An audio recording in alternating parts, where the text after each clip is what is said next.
Welcome, everyone. It is my honor to introduce the Hammersmith and White City Campus Distinguished Christmas Lecture. This lecture is such a wonderful tradition that always sets us off in the right mood for the festive season. While our celebration is virtual this year, we will still enjoy the excitement and intellectual stimulation of a wonderful lecture. Unfortunately, you'll have to get your own glass of wine after the lecture. Sir Patrick Vallance is already a member of the Imperial community. In 2016, we were honored to confer an honorary Doctor of Science in recognition of his contribution to the discovery of new medicines. We can therefore claim that we knew him before he became a household name and one of the most trusted and influential people in the UK. Sir Patrick is, I am sure, an academic and a medic at heart. He taught at St. George's Hospital Medical School and then at UCL, eventually becoming head of the Division of Medicine at UCL. He had a prolific research career, concentrating on vascular biology and endothelial cell physiology. Vallance and his colleagues first demonstrated the important link between nitric oxide and blood pressure, a discovery that has made a tremendous difference in medicine. He went on to further insights into the behavior of human blood vessels and the vascular activity of nitric oxide. He has an international reputation as a vascular biologist and clinician scientist. His research has spanned structural and molecular studies, in vitro and in vivo experimental pharmacology, and clinical studies including the use of large-scale patient databases. Sir Patrick moved to GlaxoSmithKline, GSK, as the head of drug discovery and became president of R&D and a member of the GSK corporate executive team. At GSK, he transformed the discovery engine to focus on therapy areas that are underpinned by the most promising and mature science, and those which offer fresh insights into diseases. He drove the success of potential new medicines for diseases as varied as HIV, cancer, and autoimmune diseases. He has championed open innovation and transparency of clinical trials.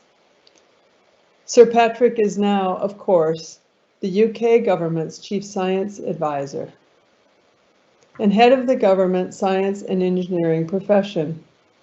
When he assumed this role in 2018, little did he know that 2 years later, he would be helping the government institute a critical national lockdown the day before his 60th birthday.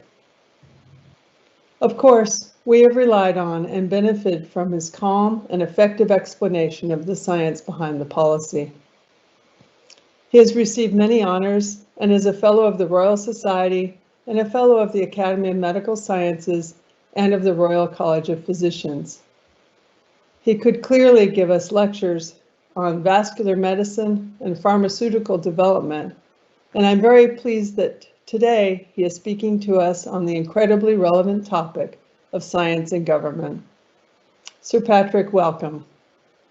Thank you very much, Alice, and it's a great pleasure to be here. It's always great fun to give a talk to people at Imperial, and I only wish we could all be there in a lecture theatre in the normal way and celebrate afterwards, but of course we can't, and that's going to have to wait until next year sometime. What I wanted to do was to give some insights into science in government.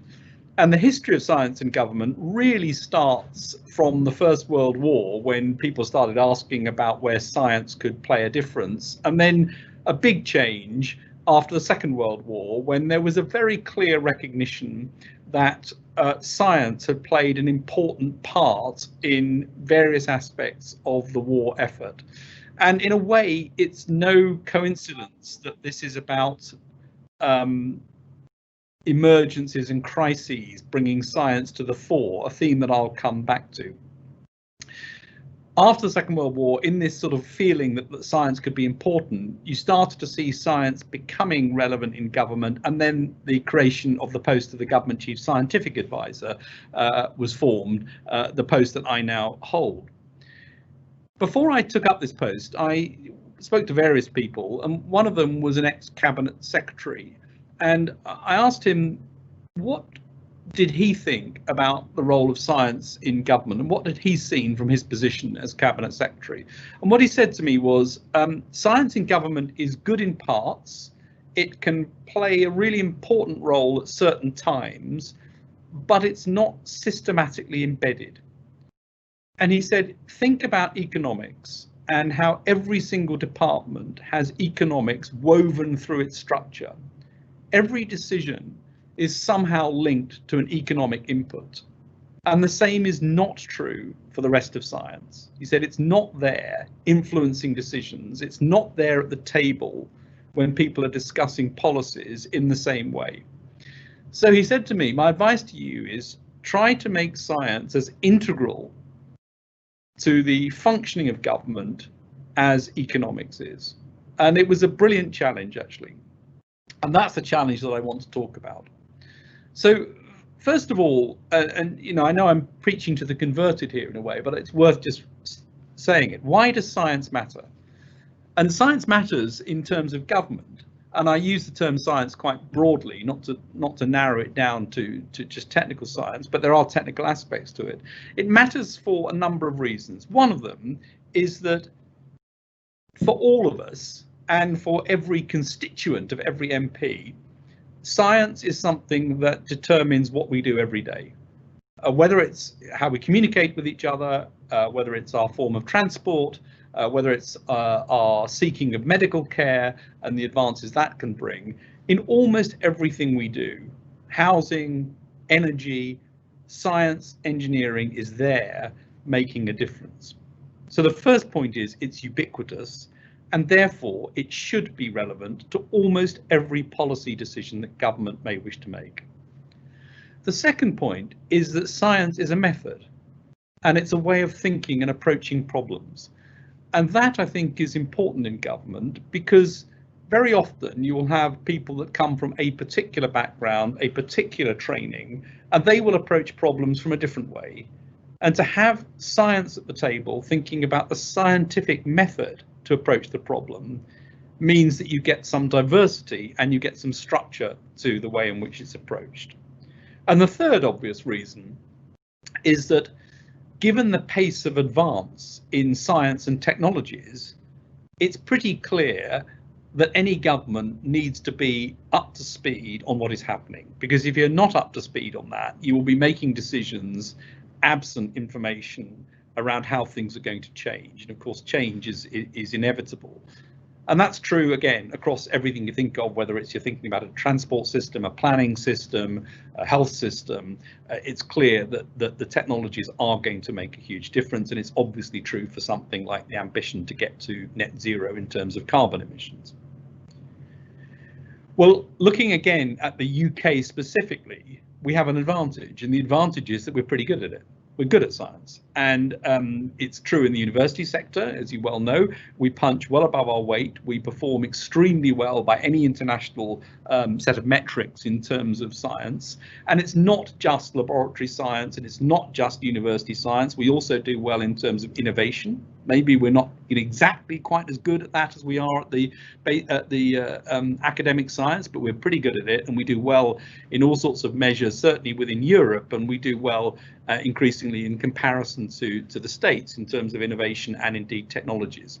So looking across the patch is something we're good at, and it's one of the things that I think the UK can genuinely claim to be truly world class at. And we've done that with rather little funding. And it's very obvious that the amount of funding that's been spent on science over the past period has been lower than many other countries, and many other countries are ramping up their funding. So it's important that the government made a statement that it wanted to get to 2.4% of GDP spent on science, and from there up to 3% of GDP. That ambition is crucial in order to make sure that the science we do continues to be at the cutting edge and continues to inform. And when I talk about science, I don't, again, just mean academia. Industrial science, government science, academic science, all needs to be properly funded and needs to be integrated in a way that we can actually benefit from all of it. And with that background, one of the things that I did when I came into government was to look at government science and ask the question, what is the state of it and what needs to happen? And we published a document last year called the Science Capability Review, which was the output of that. The first finding, perhaps not surprisingly, was that funding for science in government had decreased pretty dramatically in a number of departments. Not all departments, some had maintained it, health being one, but others had seen a very big decrease. And this is a really interesting and difficult problem. And the problem is, and you see this in big organizations and companies as well, the easiest part of any budget to cut is the R&D and science budget. The reason is you don't feel it today, you feel it tomorrow. And so there'd been a gradual decrease in budget across departments, and I'll come back to that in a minute. The recommendations of the review were, in essence, and I'll just give you a few headlines of them, each department needs to have its own science system. In other words, it needs to define how it will use science, have scientists in the department, and get scientists involved in policy making, and what the shape, structure and size of that system would be. So we recommended that every department needs to define its science system. The second thing that we said was each department should be able to express its areas of research interest. In other words, it should be okay for a department to say, these are the things that we don't know about, that will be important for us, that we'd like to know about, and make that public. And the reason for making that public is that it can help academics, others, to say, well, if that's the problem, I think I can work out how we can help in terms of undertaking research. So we've asked that every department publishes its areas of research interest and then updates them every year or so. The third area that we recommended was that departments should actually declare what percentage of their total budget is spent on R&D and science. And the reason for that was simple, which is if you look at some departments, you'd find that their total spend on R&D is a fraction of 1% of their total spend. Now, if you were a company and you said, I spend a small fraction of 1% of my total revenue on R&D, you've defined yourself as low growth, commodity, non-innovative. And so by trying to get departments to say what their percentage spend is, and also to benchmark that against the national ambition of getting to 2.4% of GDP spend, we begin to start to push towards using science as a way to innovate and to get better performance from departments. The fourth one is that there are dotted around the country, and some of you will know this, but not all of you, there are public sector research establishments, which are places where things that are applied science from government are done. They're often a rather important part of a local system in terms of interaction with business and communities, but they're a key part of the overall science landscape of the UK, and we think there's more that can be done with those, and those could, and some of them are obviously very well known, like the Met Office or the National Physical Laboratory. Others are much less well known, and we think there's an opportunity there to get that right. And then the final couple of points that we said was all of this depends on skills, and one of the things that we made an observation on is that the fast stream, which is the way in which the sort of bright young things come into the civil service, when we looked at the fast stream, we found that 10% of the fast stream intake into the civil service had a science or engineering degree. 10%. Now that can't possibly be right, and we said, you know, we ought to have an ambition to at least get up to something like 50% of this. I mean, clearly you don't want everybody with science and technology and engineering degrees, but you need some people. So we think there's a thing missing there, and those people and the civil service in general will need technologies such as data visualization tools to help them do their tools.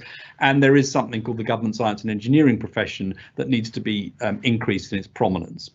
And then the final area that we talked about was horizon scanning and the ability to actually know what's out there. And government needs to have a better handle on what's happening, what's coming next, what things might be disruptive or big opportunities. So that was really where we got to in the Science Capability Review, with a view to trying to get science embedded in government, to make it indispensable, embedded and part of the system. Now, there's a final area which I've already alluded to, where science in government suddenly comes to the fore, and that's during an emergency. And I had a couple of emergencies in my first year. One was the Novichok poisoning in Salisbury. In fact, the one just after Salisbury, a few weeks later, and the Toddbrook Dam problem last summer, summer before, when the question was about whether the dam was going to cause enormous destruction to local villages. So those were experiences of emergencies, but they're quite short-lived. But it's definitely a time when government suddenly sits up and takes notice and says, we want science, we want technical advice, we want expertise. What I couldn't have foreseen, as Alice said, is I would suddenly be immersed in an emergency that would go on for a year and probably longer. And none of us could have foreseen that. And so what I want to do for the next period is just to talk to you about COVID and my experiences during that and some of the things that have happened. And given that my starting point was that emergencies are indeed the way in which governments takes notice of science, this is the biggest one that we've had. On January the 2nd this year, I was on holiday in Jordan. And I sent a note back to the team in Government Office for Science saying, I'm worried about what's going on with this virus in China. We need to prepare ourselves. I did not think we would be still in the position we are in now. During January, we started to look quite carefully at this and had several meetings. And eventually, on the 3rd week of January, we called together SAGE, and SAGE is the Science Advice Group for Emergencies. It's not a group with membership, it's a group that people get invited to depending on what the topic is. And its aim is to provide coordinated, integrated science advice into COBRA. And COBRA is the government committee, ministerial, usually chaired by the Prime Minister, that has to take decisions on emergencies, and SAGE is the way in which science advice is presented to it. COBRA stands, for those of you who don't know, which is really rather boring compared to its name, which sounds rather interesting. It's Cabinet Office Briefing Room. It is that dull as in terms of what it means, but it's where the meetings take place. So we had our first SAGE meeting in the 3rd week of January. We've now had over 70 meetings, published over 400 papers, and hundreds of scientists have been involved in one form or another, either as members of SAGE or as the subgroups that we have formed, or as the groups in academia working with those people who are in the subgroups. And a number of those people have come from Imperial and have been really quite prominent in this response. And in fact, we've had about 16 people as rather regular members of SAGE and its subgroups, and hundreds more behind the scenes doing work. And I'd like to take this opportunity actually to thank those people, because it's been an incredible effort. The whole thing has taken place, as you know, in the public gaze, and that is an unusual and difficult situation for science. It's caused pressure in the system, and it's caused pressure on participants, and we may come back to that in questions. It's also true that some of the people who've been involved in it themselves have also created a public persona around it, and that creates pressures in the system as well, because then politicians get jumpy about what scientists are saying and what's confidential and what's not. So it's been a very visible situation. The subgroups we've got of SAGE have been in modelling, behavioural science, environmental science, new and emerging viruses, social care and other forms of care, schools and ethnicity, to name some of them. So we started the year with a new virus, no immunity, and it turned out, and we know this now from some of the genomic studies, that the UK got a very wide and almost simultaneous seeding of cases in February and March, from largely not the place that we thought we'd get it from, which was China and the East, but from Italy, France and Spain, people returning from those places. So we ended up with a very wide seeding event right the way across the country. The strategy that was laid out early by the Chief Medical Officer, and you may remember this from the time, was contain, delay, research and mitigate. And the idea was contain, try and stop this from getting into the country, try and make sure that where we knew we had cases, we could isolate them as quickly as possible and stop them spreading it to somebody else. Of course, the moment that it was so widely spread through the introduction of cases, it was impossible to do. So then you're in the position of trying to suppress the number of cases as far as possible. But I just want to say a word about the research side of it. Research has been an absolutely fundamental part of this. And I have to say, it's one of the areas where you can say the UK has done really well. And it's done really well on the therapeutic side. And the area I'd call out is it has been very evidence-based in what it's done, largely because of the huge success of the phase 3 trials and particularly the recovery study, which was a big phase 3, is a big phase 3 study, which has looked at a number of different drugs. It recruited at the peak 10% of the patients with COVID in hospital. Now that may not seem like a lot, but it's a lot more than clinical trials normally get. Now, frankly, my view is it shouldn't be a lot more than clinical trials normally get. Clinical trials, we should all be using trials far more to find out what works, but it was a remarkable success. And of course, that has led to not only finding out what does work, in this case, dexamethasone to reduce death from in-hospital patients who require oxygen therapy, but also what hasn't worked, which has been as important. So, for example, chloroquine, hydroxychloroquine clearly doesn't work in that situation. And the reason that was so important is there is always pressure, and you saw this in other countries as well, but there's always pressure for the latest thing to be given to everybody because it might just work. And those of you on this call will know, and certainly I know from my experience, that down that route lies a big problem, not only because you never find out whether it works, but you will do harm sometimes as well. So I think the evidence-based approach in therapeutics has been impressive and has made a difference.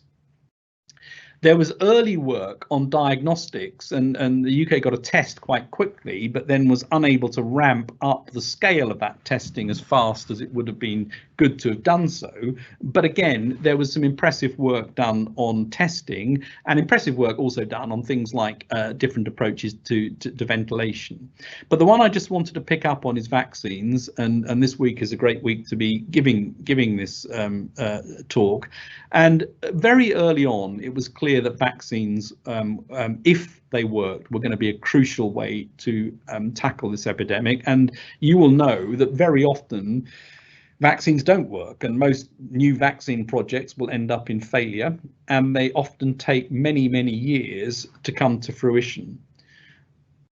Early on, we realized that we had to invest in vaccines, and we had to make sure that not only did we support where we could domestic vaccine projects, and of course the work at Imperial was one of those, but also looked at where vaccine programs were taking place across the world and how we might think about access and evaluation of those, so that when the time came, if these did work, we would get access to the vaccines.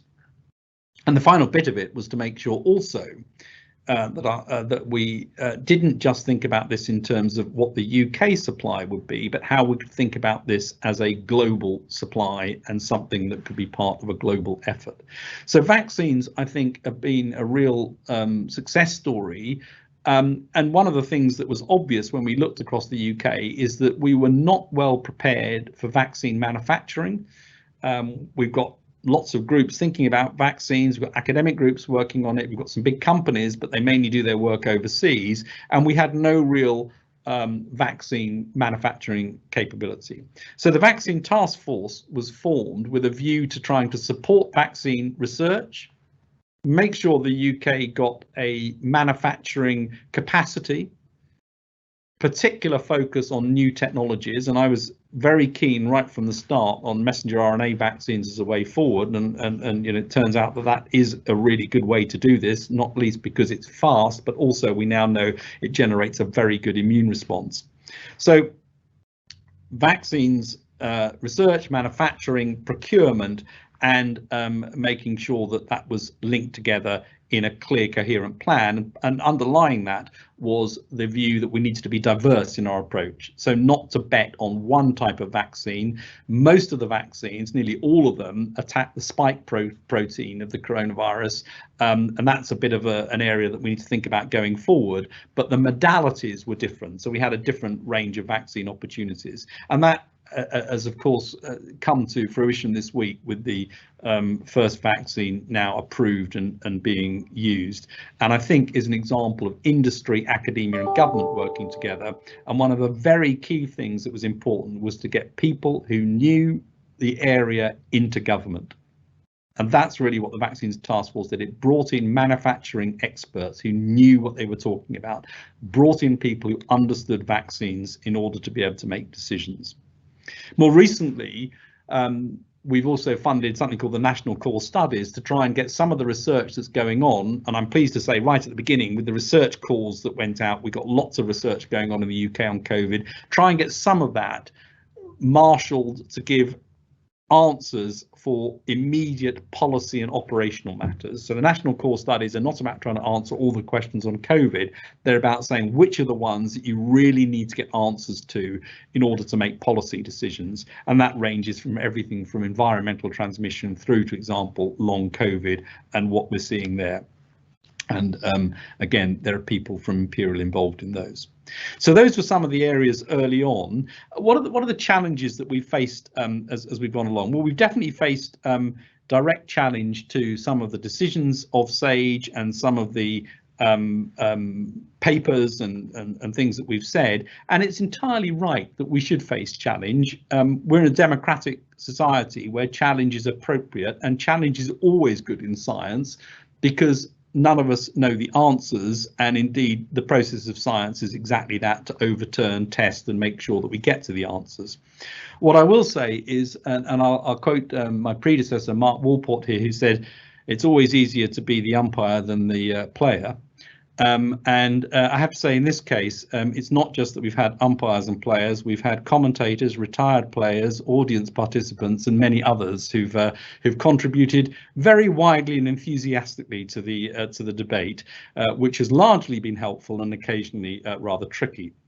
The second general point is that you can't always be right, and indeed you are seldom certain in science, and explaining uncertainty and the bounds of uncertainty is one of the key roles of science advisors in government. And it's been a big theme of this, making sure that we get the uncertainty expressed in a way that is useful to politicians who need to weigh up other inputs when making policy decisions.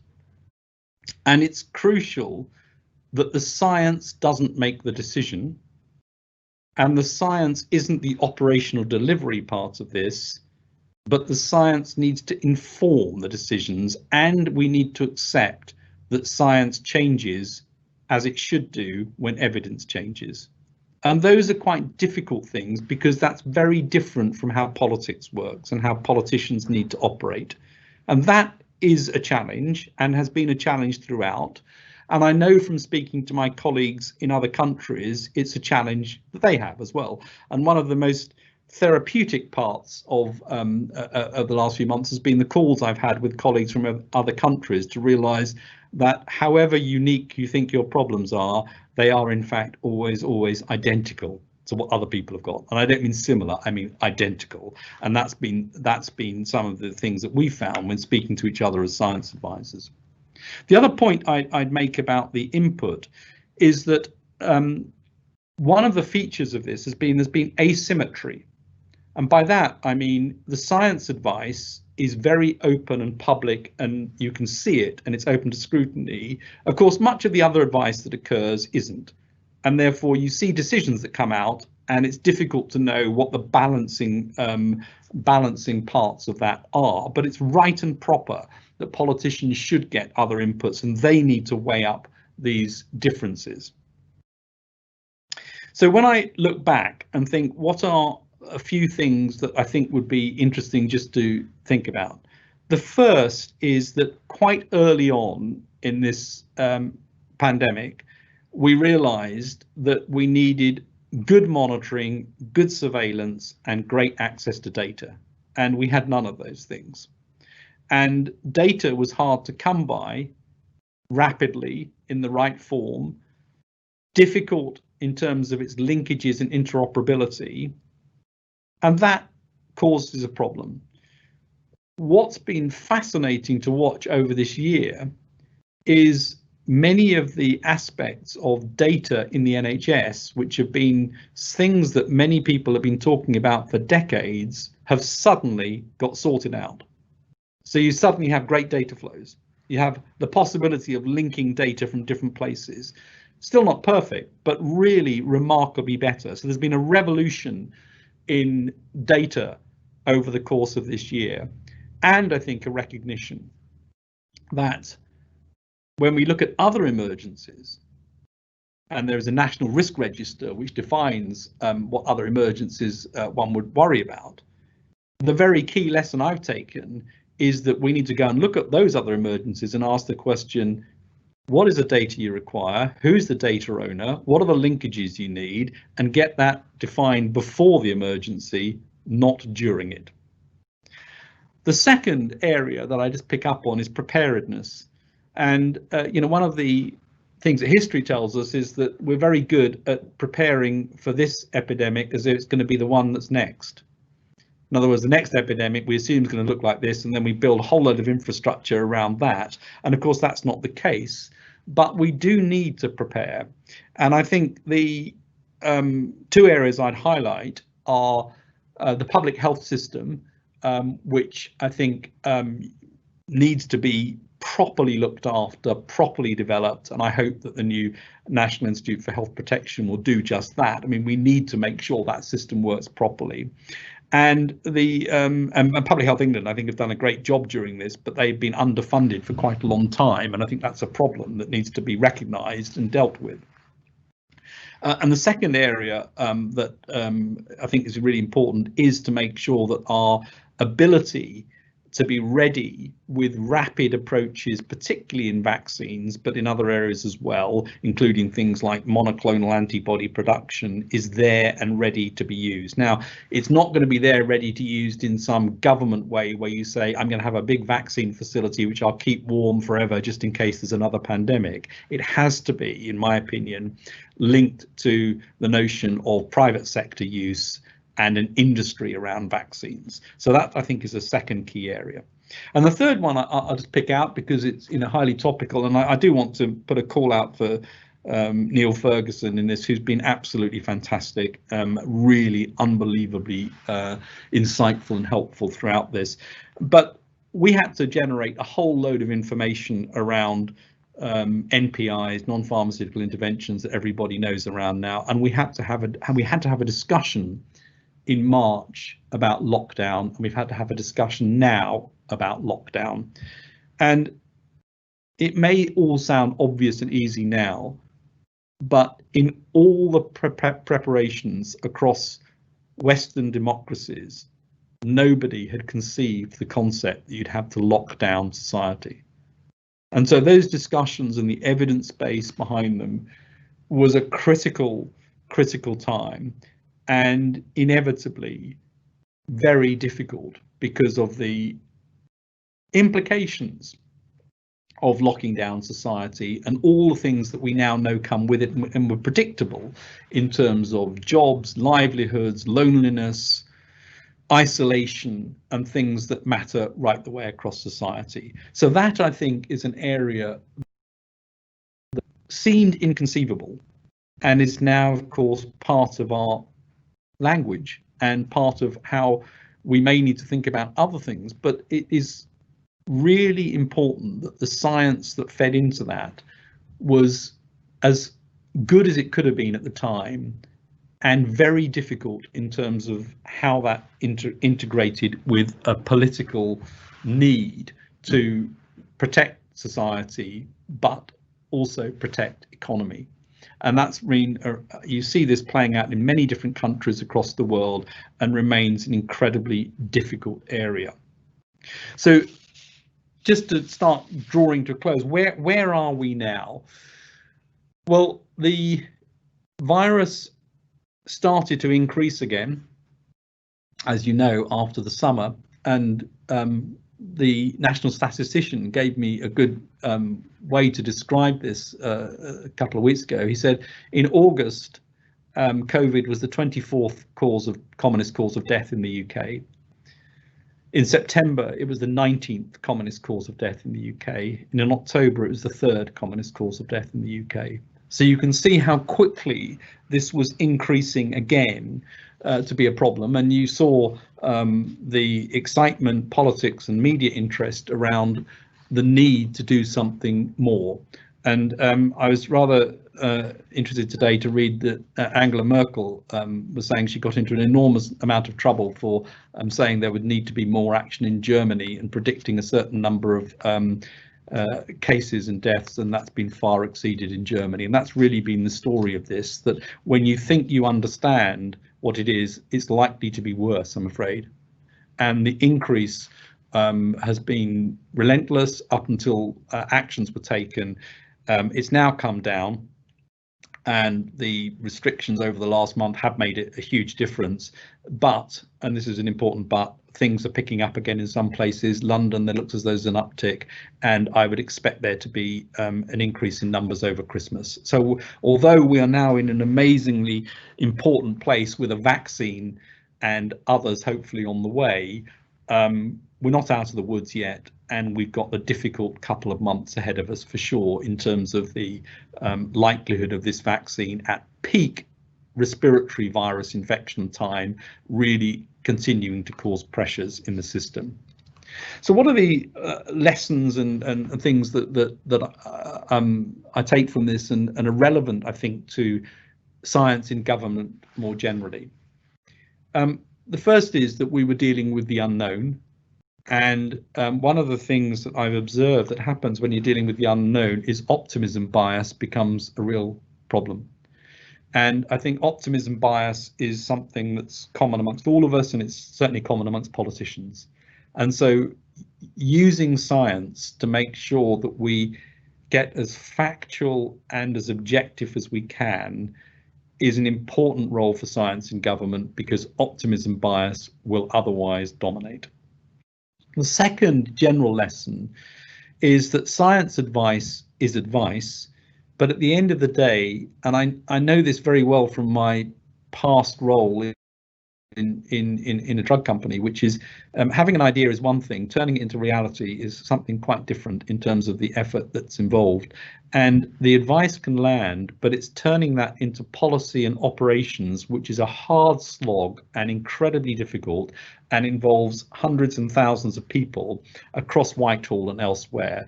And one of the lessons that I've learned from this is the science advice needs to dock in to an effective mechanism. So if you don't get it right, you just say, well, I told you that, but actually I didn't work with you to see how it could happen. You'll find you're giving the advice to somebody who either hasn't got a lever to pull, or they pull a lever that's got nothing the other side of it. So that docking mechanism is incredibly important in science advice. The third area is what I call scope creep, which is it's quite easy to start stepping into all the other bits because you think that there is something that you could help with, and that just dilutes the effort. And I see this in the science camp. I mean, it is not our job in science advice to do the operational work. As I've just described, you want to make sure you're docking into somebody who does, but the moment you then get diverted down there, you will not be as useful in terms of the independent science advice, because you're then up to your neck in trying to get the operational things done. And it's not every problem that can be solved. So scope creep is something to watch out for. Remembering, as I've said, that you're just one input into the process. So when a politician makes a decision, he or she has to make sure that they are taking into a much more rounded assessment of all of the different aspects. And the job of the science advisor is not to say you are wrong, but to point out where the science advice differs or is going to be problematic, and to make sure that person understands the uncertainties.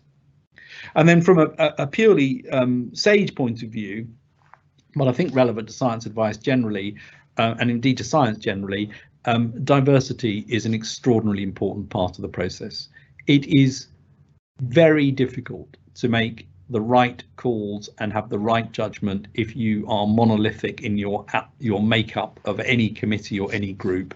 And diversity of expertise, background, gender, ethnicity, and so on is an important part of this.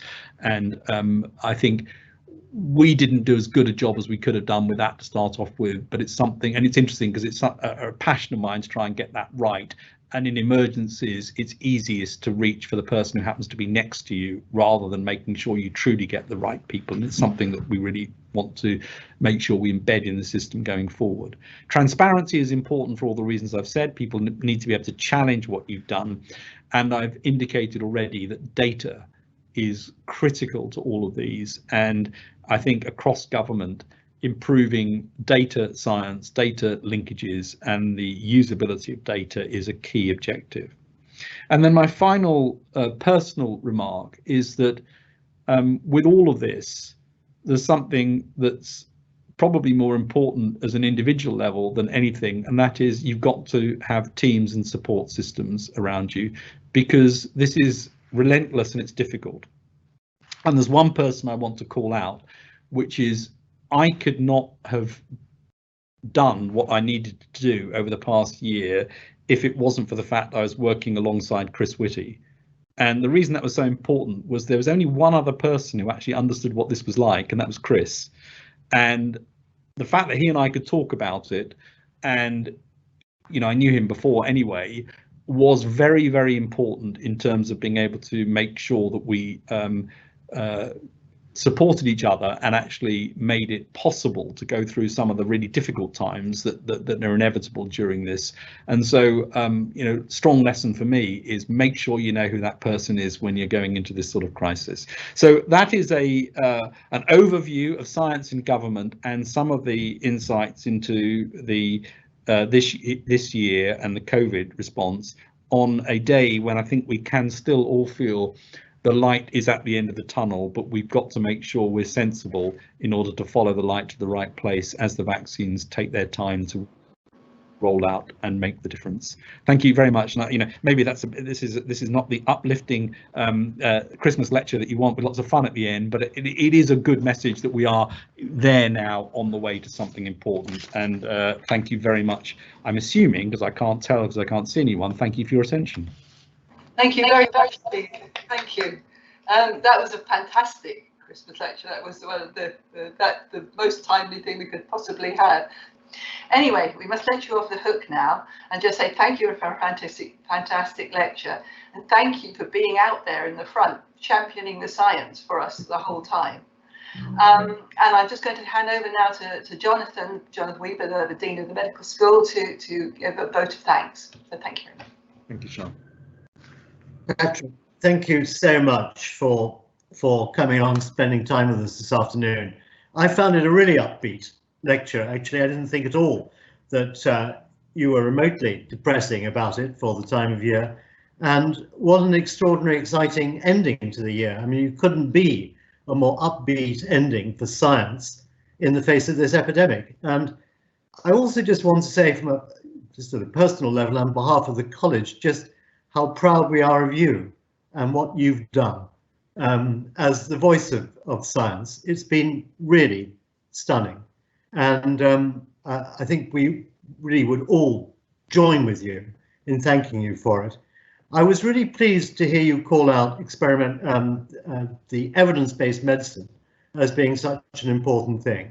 And, when you think that the randomized clinical trial is a UK invention coming out of the MRC with the streptomycin studies in the 40s, it's fitting that I think COVID and the response to it through Recovery, REMAP-CAP and the other trials has shown that we still lead the world in being able to show that getting on top through these innovative clinical trials has shown that this is the way to get the evidence which is compelling internationally.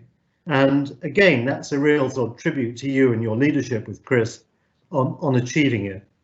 At a personal note, I'm immensely proud of my faculty because I think they've contributed really across the range of clinical medicine in diagnostics, vaccines, in surveillance through REACT study, and of course through epidemiology and modelling, where Neil and his team have been so prominent. And of course, we've seen both the upside and the downside of that prominence, as Neil has seen that through his experiences through this.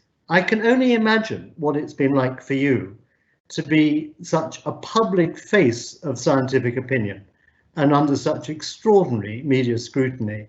And I'm just impressed by how calm you seem to be and relaxed in how you can talk about it after a year where you've been under such intense pressure.